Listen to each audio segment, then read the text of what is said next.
Lalo na kung yung mayor, mga anak ko pa, poprotektahan ko talaga yung administration nila because it will also reflect on me. Matagal akong mayor eh.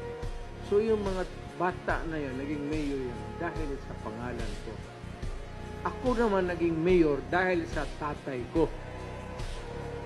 Ayun, tatay ko talaga mabait. Hindi makapatay ng cockroach yun.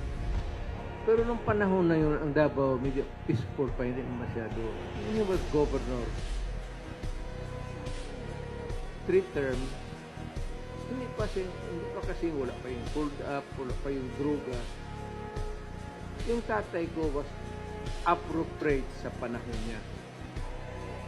Ngayon, itong Pilipinas, suffer itong droga, itong mga pulled up, ako ang nilagay ng Diyos kasi ako ang appropriate yan. Kasi yung tatay ko hindi talaga papatayin kailanman. Ako dito, 2001, 1002, 2003. Hindi ko na mabilang. Gusto ninyong dagdag, kayo.